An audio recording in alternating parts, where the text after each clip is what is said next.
Hey, it's me, Unapologetically T, and I am here.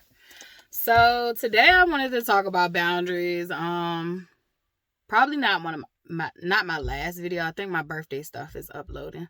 So probably the video prior to that, I was talking about self-love and self-healing and just like that journey of like self-discovery and just learning and loving being who I am.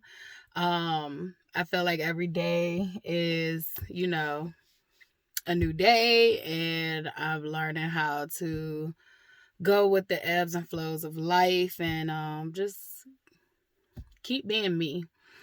So I did say I wanted to talk about boundaries because I found that boundaries is a big part of self-love. And I mentioned it briefly about how I found that self-love wasn't just finding things that I like to pour into myself or that I like to do. Self-love has also been me standing up for and protecting myself. And that has been like so major to me loving myself because and wanting to be present with myself. I found that I want to be more present with myself the more I realize that I am the protector that I always needed. I am the protector that protected everyone else in certain situations. Like, I was very protective over the people I cared about and loved, and I didn't even have to care about you and love you. Like, if I felt like there was some type of injustice occurring, anybody bullying, like I want to, get involved. So the same way that I show up for others, like I'm learning the more I show up for myself that way, the better I feel. And speaking about protection, I've learned that my boundaries are part of my protection system. I think when we think about boundaries, we think about building these walls and these electric fences. And it was actually and maybe even some barbed wire, right? It's just making sure that you are fully protected and nothing can come in. So I literally wrote a poem about boundaries, and I had did a video about boundaries, but when I did the video, I actually had a situation where my boundaries were tested.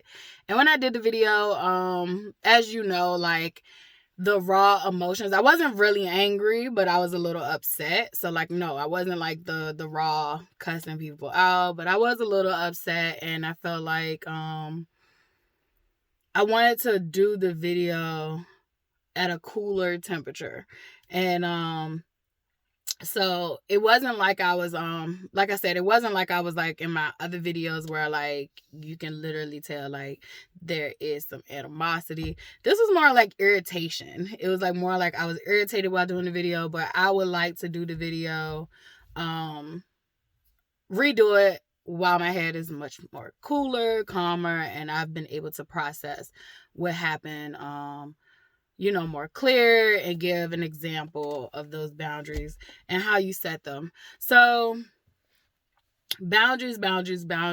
I wrote a poem. If you want to go look at that, it's probably better for you to go look at that if you have a shorter attention span, because I notice when I do these videos, usually they're at least 20 minutes or longer. So I'd advise you, if you have a shorter attention span, you probably should go look at the poem because it talks about it there as well. So boundaries, I really did not. I first heard about boundaries in counseling, like therapy. And prior to that, I never really knew what the fuck boundaries were. I might have heard the word, but never really knew definition what it was.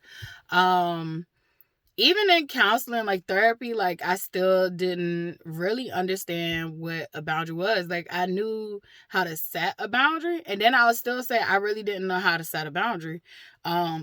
Because when I would set a boundary, I would set it based off the other person. And what I've learned since I've been growing is my boundaries have less to do with you and more to do with me.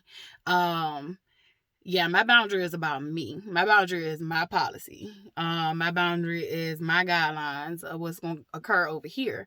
And that has so much less, like, a lot of times we give up so much of our power to other people, expecting them to behave or perform in a way that most cases they aren't even capable of. Let's just start being honest. I don't care what the age of the person you're dealing with.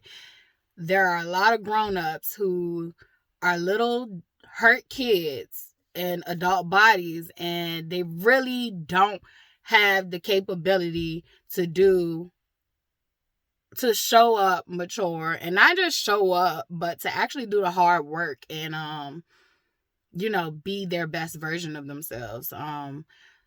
The older the person is, the more I say, like, cut your losses. Like, you ever heard of, and this is not an all to be all, but the saying, you can't teach an old dog new tricks. If that old dog, you can teach an old dog new tricks, but if that old dog don't want to know them new tricks, like, the old dog is not gonna learn them new tricks. So you might as well cut your losses with it. And when I say cut your losses, I mean cut your expectations of how other people should show up. Like, your expectation of how other people should show up, cut it. That'll help you a lot with boundaries.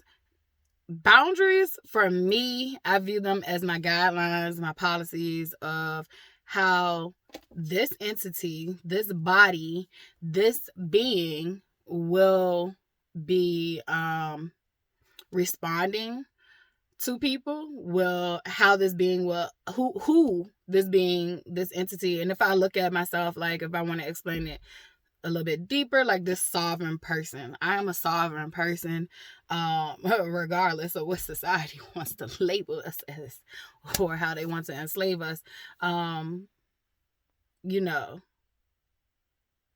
control me, and I also am disciplined, and I follow God's lead and way the best that I can. As a spiritual being in this human body, I do it the best that I can, but solely I am in control of me. And I think I lacked a lot of self-control when it came to self. Like, I could show up and be what I needed to be for other people, but I couldn't be it for myself. And I think that it's sad. Like, when I hear that, it sounds so sad, but at the same token, I'm so grateful because I not only can see it, but I'm actually working towards doing better. And I'm proud of myself, and I'm happy how far I've come. So getting back to that, I, as a sovereign being, and I'm gonna keep saying that, I, as a sovereign being, have certain guidelines and policies of who I'm going to interact with, how I'm going to interact with them, what I choose to respond to, how I choose to respond to it. And it's a set of guidelines that go on and on and on and on. I add to my guidelines as I encounter new experiences in life. I think about a schema, like you meet these people in life, and you already have your own experiences, and then you're constantly, like, building on what you already know, what you're learning currently, and you lump it together and you learn stuff. So I am building a schema of boundaries for myself, and I'm happy that I finally am. So getting into what boundaries mean to me, once again, there are policies and guidelines that I make sure I follow. I make sure that I honor. I make sure that I am not going to settle for less than what I have set my boundary as. I think in the past, I was setting boundaries as if they were rules. And I think boundaries and rules are two separate things. One of the people who helped me understand boundaries a lot better was Dr. I think her name is Raquel. Is it Martin? I think Martin. So Dr. Martin.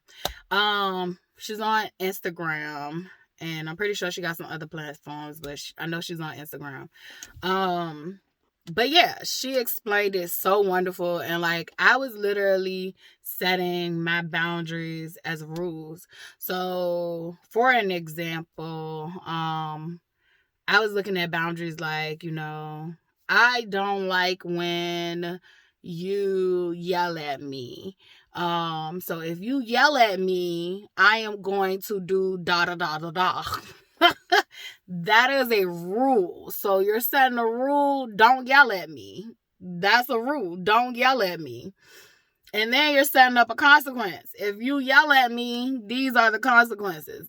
But that's not necessarily a boundary. What I have experienced and learned that a boundary is, if this person chooses to yell at me, I will not be responding. I will not be interacting. I will not be engaging. I will not. My boundary is, I will not have a conversation with someone who is very upset at the moment. That would be the boundary. It wouldn't be a rule for the other person, because you can't control anybody else's behavior. And I think that's how we kind of been living life, as we can control other people's behavior by, I guess, like manipulating access to ourselves. When I gotta pull my access to me from you, it is not a manipulative tactic. I don't want to deal with you anymore. Like, I don't want to deal with you anymore. I don't want to have anything to do with you anymore. Typically, that is why I did give people in the past multiple chances, because like, it's when, baby girl, when we done, we done. We done. I don't circle back. When we done, we done. So if you've ever crossed to that point of when we done, this ain't no manipulation tactic where I'm like, oh, well, you can't have access to me no more because you overstepped my boundary. No, this means that you, as a guideline for my boundary, your behavior that has been presenting to me does not match what, I want to allow myself to be around. So boundaries for me has been knowing what type of people I want to deal with. So it's less to do with the actual people and more to do with what I'm willing to tolerate, right? So yes, the people and the things are factors in your boundaries, but they don't hold power to your boundaries. So when a lot of people is like, I can set boundaries, but I don't know how to enforce them. A lot of the times you don't know how to force them because it is your self-worth and your self-value usually is so low that you're more concerned about not hurting the other person's feelings and fuck yours. And I had to get to a point where it's like, the same way they were willing to show up, whether they were conscious of it, because like I said, a lot of these people sometimes aren't even conscious of those behaviors because they've been doing them for so long, and they're okay with it. And even if they're not okay with it, they're not ready or willing to put in work to make any changes. And I can't judge nobody.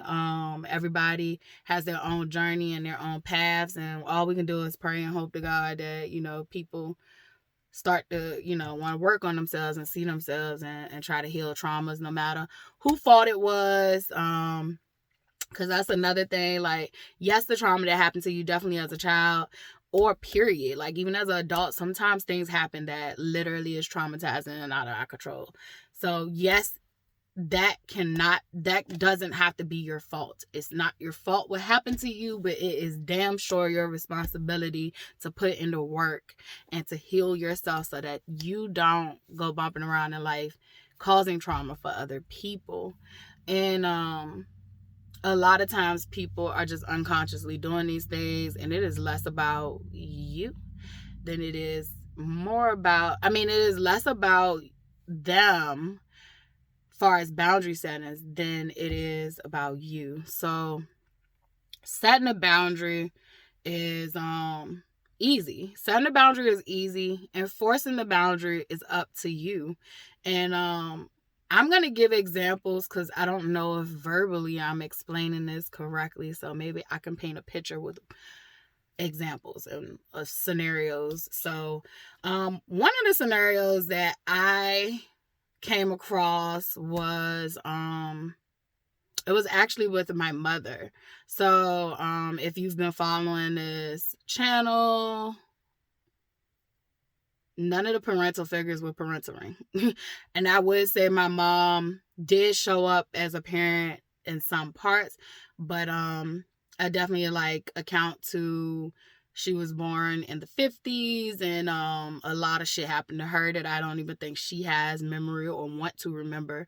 And she just continued to perpetuate cycles that she never addressed onto her own children. And there was some things she did right, and there was a lot of things she did wrong.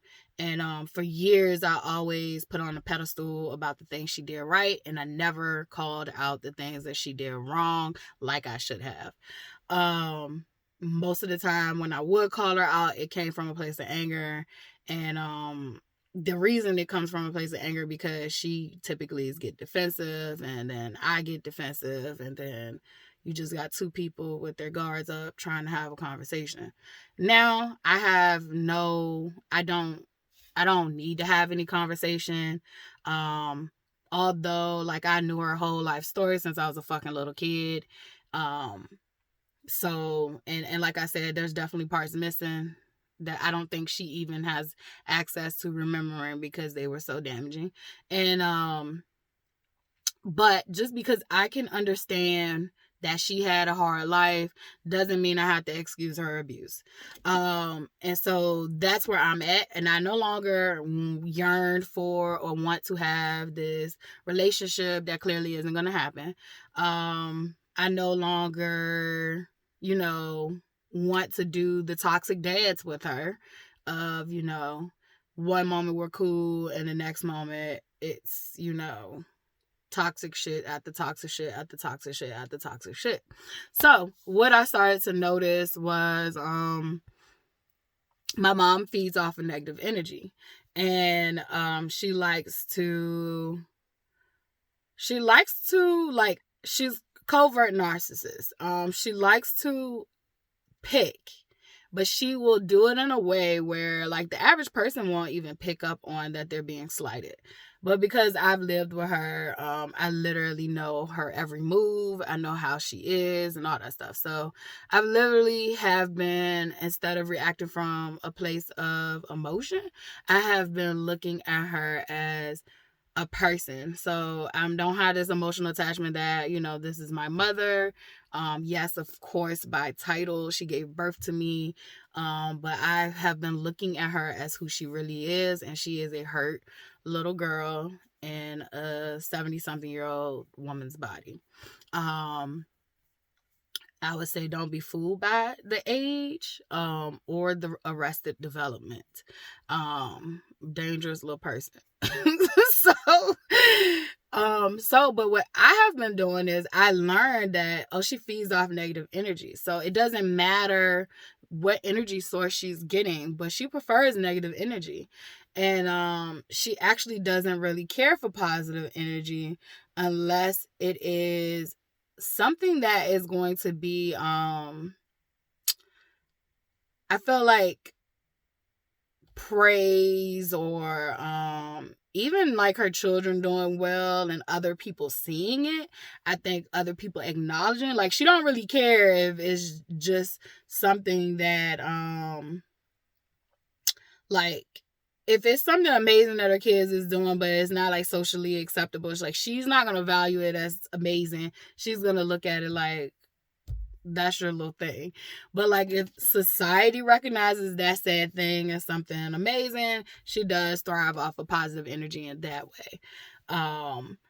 But most cases is very negative energy that she really thrives off. So I noticed that a lot of times I was getting triggered because she would intentionally have certain conversations, and I would tell her, right? I would tell her, my boundaries is I don't want to talk about such and such, or this situation. Like, so I don't want to talk about this person. Like, this is off limits for me. I would literally give her my weaknesses. Wrong. Don't do that shit. Don't do that. That is not setting a boundary. That is giving the enemy, access to what you weak at. But you know what? For me, I'm happy that I did do it. because it eventually made those sad things that I didn't want to talk about or didn't want to deal with. It eventually made it not even a trigger anymore, because she kept on wanting to bring stuff up, and she would do it in such a casual way, and it was like just so manipulative and see-through and transparent to me. Now somebody else would have been like, oh, she forgot, or she was old, and she'll even say like, I'm getting older, I forgot you said you didn't want to talk about that. And like, it's like, ma'am, you can't say that because you've done this since I was younger. So what was your, excuse then? Like, and maybe you were demented then, who knows? So literally I'm getting off topic, but I'm on topic. I'm just saying. So literally one day, she was having this conversation, and she had brought up one of the abusers, and there's a couple of them, it's just a couple of them in the family and stuff like that, and I don't want to hear shit about none of them. So because I've already told her that this is, a point that I don't want to deal with or talk about, she brought it up. So I realized it immediately, and I was like, my boundary is not for her to follow. My boundary is for me to follow. So if she chooses to bring up this conversation, and that's when I knew, like, you got it, bud. You got it. If she chooses to bring up this conversation, she literally has she got two options. She could talk about it with herself, because T, ain't gonna have that conversation. Like, I control me. I don't have to have this conversation. So this is very important for people who have to be in toxic environments, living with your abuser. You can, and everybody's situation isn't the same, because you got some people that if you choose to not engage, it can make them more angry. So you have to know your abuser and learn their ways too, because there are some abusers where ignoring them completely would literally send them off the roof. So I would say, if you are dealing with a situation like that, only you know who your abuser is, and you know the tactics that work for you. In this situation, to not engage with her literally shuts her off. So I've learned that, like, literally I am the one feeding this fucking situation. Like, my reaction is feeding this situation, and she loves the negative reaction. The more negative and toxic the reaction is, the more she can play victim. So I literally have to learn how to not react when I am not in a safe space and with safe people. I would say that I've had situations where, you couldn't ignore the abuser, or the abuser would get mad. And those situations, I typically give the abuser what they want to hear. And that's if you're in a situation that you can't get out of. If you can get out of these situations, get the fuck out. But if you're in a situation where life has brought you in a situation with your abuser, and you do not have an exit plan yet, maybe you're prepping your exit plan, maybe your exit plan hasn't came through yet.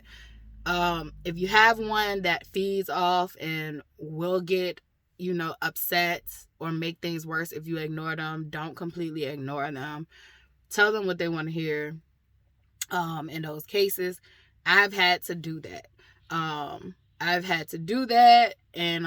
it was way better on me to go ahead and just engage, but not in a violent way, and not in a way where I'm trying to rock the boat. So you got to know your situation. For me, in this scenario, to disengage literally is to cut it off, because it's more like a trying to drain you of your energy. And so I immediately realized, like, I control myself. I'm not engaging in this conversation. I'm no longer engaging in this conversation. And I'll tell her, sometimes I'll tell her, like, I got something else I got to do, or I'll walk off while she's talking about it, and I allow her to think about that shit on her own, like where she goes wrong. That is on her, if she can even process it. But I do not anymore try to tell her where she went wrong, I don't tell her I'm not having this conversation. I literally just dip off the conversation. Because I literally have realized in the past, like, she wants this reaction from me. She wants me to explode. It literally validates even more that it is something wrong with me and nothing wrong with her, when really I'm just reacting to abuse. And it still allows her mentally to feel like I'm the problem. So now that I'm not giving you anything, like, I'm the problem still because she's narcissistic, but I'm not giving you anything. And so I have these moments where I have to be in a car with her. I literally, from a car ride with her to go to a grocery store, anywhere, like, I'm fucking, like, literally mentally and physically exhausted when I get out of the car.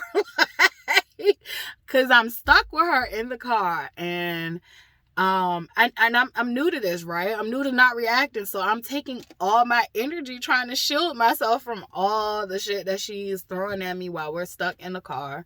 And like, learning, just like, I have gotten so much better though, like, just learning not to react to the shit that she talks about, because she literally will try to tell me other people's business, and it's like, but how is that helping me? That does not help me be in a better situation. It does not help my mind. You basically implanting more traumatic stories into my brain that I don't need, because they're not even mine. It's not even my shit. It's not my responsibility. And matter of fact, I have cut these people off from having access to me, so why are you still trying to do this? But it's not for me to figure out why. I don't really even care anymore why. It's for me to make sure that I am setting a healthy boundary for myself. So what I do is not engage. I will say gray, I think it's gray rock or gray stone. I'll say little comments like, oh, well, that's why I don't really talk to them, because I don't really care. I don't want to know that stuff. Oh, well, that's their problems. I have problems of my own that I need to deal with. So I do little comments, and like I said, you do have to be careful depending on who your abuser is, how you rebuttal to them. In certain cases, if I did have a partner who was like I said, triggered by you ignoring them, I would definitely pretend like I'm paying attention, and I really wouldn't be. I would probably be singing tunes in my head and la la la la la, trying to make sure I hear maybe one word and be like, oh, that was messed up that such and such did that. Yep. I had to do that, so I know how to do that, because my mother was not always this domicile, even though I said, she's a dangerous person, so don't be fooled, but she was not always as domicile as she is now. When I was a younger child, definitely that old school black parenting. So I wish I would have ignored her, and thought I could just ignore her ass. Like, I'm gonna get in trouble for doing that.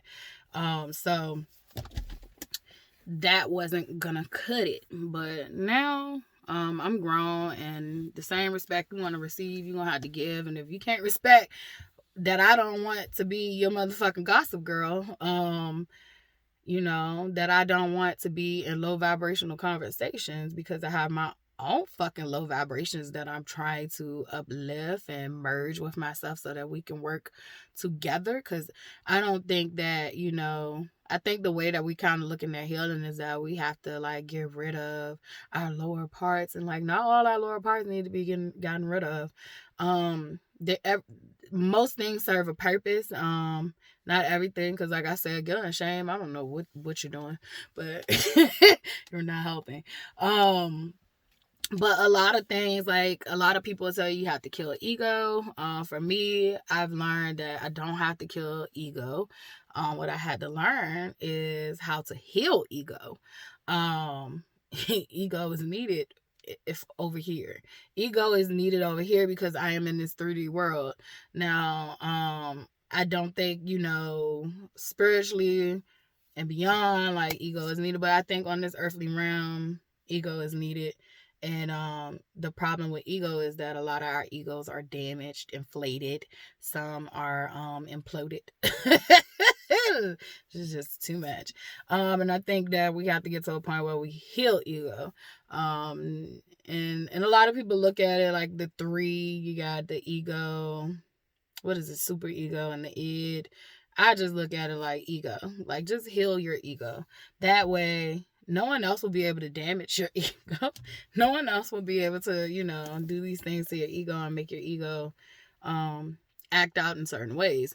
So it's all about healing to me. There are some parts of you that must die because you no longer need it anymore. And that's called, to me, that's evolving. Evolving into, your highest self. But that doesn't mean that you don't have lower parts of you that are beneficial. I just think people be at too many extremes and they never want to find the middle ground of stuff. So, and I think that it's a continuum. Like, there are times when you need to be extreme. There are times when you need somewhere in the middle or somewhere on the continuum altogether. So sometimes the middle is not the answer. Sometimes it's a little past the middle. Sometimes it's the extreme on either end. And so just being mindful of that. So literally, oh, those birds are beautiful. Literally, if you have a situation where you're trying to set boundaries and you're in a toxic environment, make the boundaries more about you than you do putting the power of the boundaries onto someone else. Because in the past, like I said, I would have told her, like, I don't want to talk about this. This is off limits for me. That's literally giving her fuel to, like, fuck with me. Now for me, now the boundary is like, I'm not going to talk about this. Like, I'm not talking about this. And I learned that if I don't engage and I don't feed into it, literally she leaves me alone until next time. That's another thing, though. When you're in a toxic environment, you can't control these people. You can only control how you respond, and it's a lot of work and it's a lot of effort. However, you can do it. You can do it, and I feel like once you master being able to deal with those people that are closest to you that are fucking you over, once you get out of those situations, like, you're gonna be fine because you literally have mastered how to control yourself, and you've mastered how not to give up your power to anyone else. So literally, I am going to say, boundary setting in toxic environments is more, it just period. It doesn't matter the toxic environment. It doesn't matter if the person lives miles away. It's more about you. So that's one example. I have another. So I'm just gonna go in this one a little bit. I'm not going into no far details. But I had a childhood friend who I've known for like 20 plus years. We always had an on and off relationship, and not because like we've always gotten into an argument, but I think we kind of like would be on and off in the sense of before things would even get to the point of an argument, we kind of would back off of each other. But throughout the years, I'd always seen certain behaviors and certain things that I did not like in her. However, because we had friendships, we had like really close ties, I dealt with those things. And if you have close relationships with people, you do know that nobody is perfect and everybody got their shit. But I will say this, her shit was a little fucked up for me. Very much. I used to see this a lot with how she interacted with other people.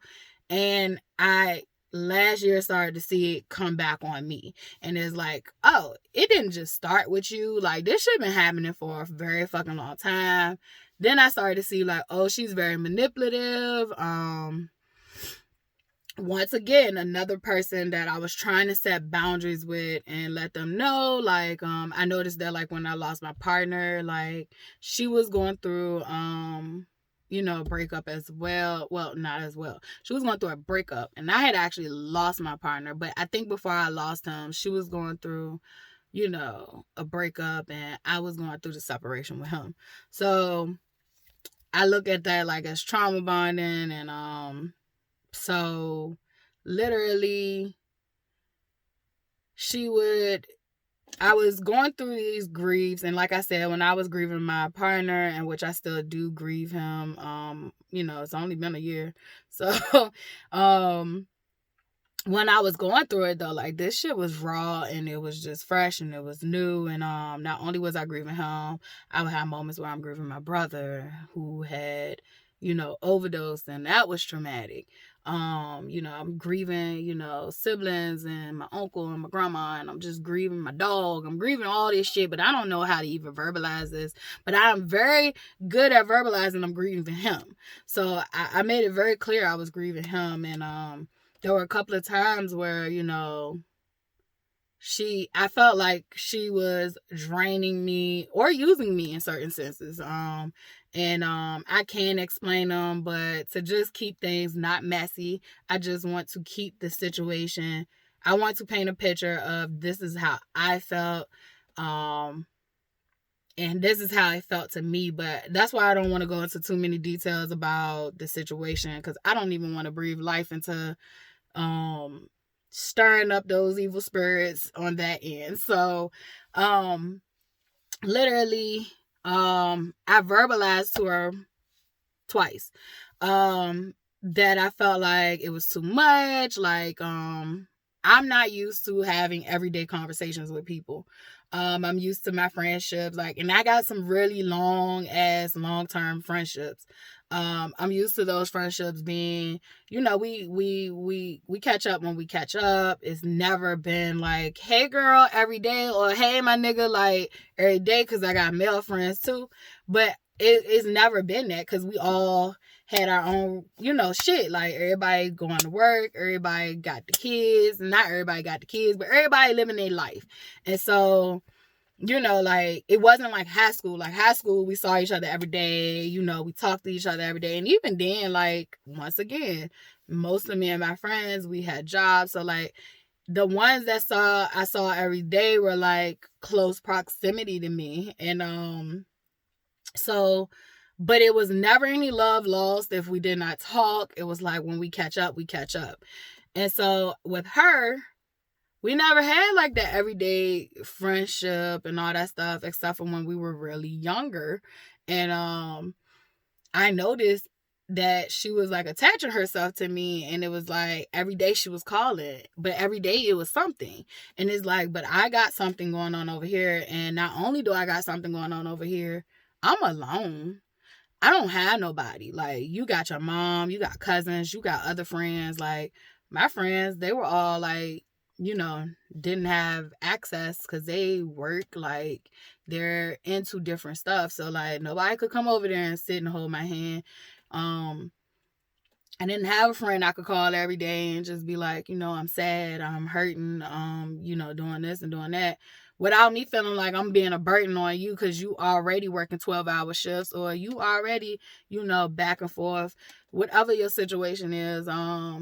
You already got your own family and your own problems. So, like, I was being courteous to other people, but she wasn't being courteous to me, and I was actually going through the death of a partner. And no, we were not legally married, but me and that man was motherfucking like this.